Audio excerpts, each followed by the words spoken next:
जय श्रीराम. राम राम. नमस्कार. मी माऊली प्लंबर. तर मी मागे 1-2 दिवसापूर्वी व्हिडिओ टाकला होता एक प्लंबिंगच्या बारे में. तर आज त्याची पूर्ण मी फिटिंग केलेली आहे. Mixer, hand shower, 2-in-1 bibcock, angle cock, commode वगैरे हे सगळं. तर त्याची थोडीशी माहिती द्यायची होती.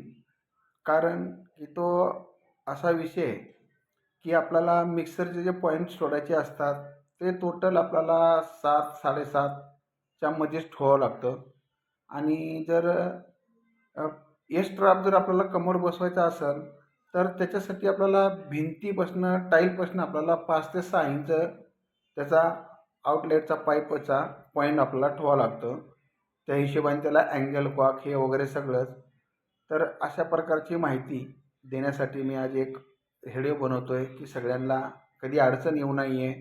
माझा जर व्हिडिओ बघितला तर सगळ्यांपर्यंत पोहोचला की तशी तुम्हाला पण अडचण येणार नाही आहे.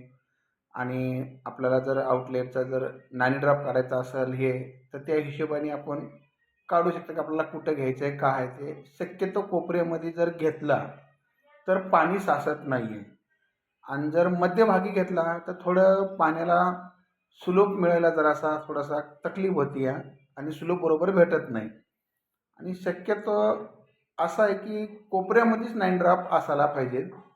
जरी तुम्हाला काय अडचण असेल तर माझ्या व्हिडिओमध्ये तुम्ही बघू शकता की कशी आपल्याला पॉईंट काढायचा काय आहे सगळं. आणि आपल्याला 2-in-1 बिग बॉक कुठं घ्यायचा, कमरपासनं किती इंचावर घ्यायचा किंवा किती फुटावर घ्यायचा हे सगळं माझ्या व्हिडिओमध्ये तुम्हाला कळेल.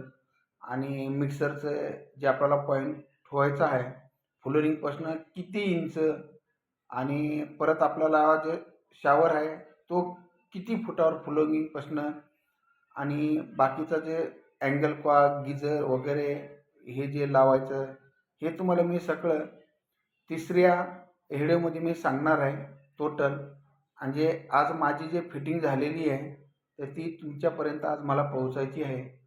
आणि शक्यतो आपल्याला जो मटेरियल आहे फ्रिंज, जाग्वार हे जर वापरलं तर उत्तम चांगलंच आहे.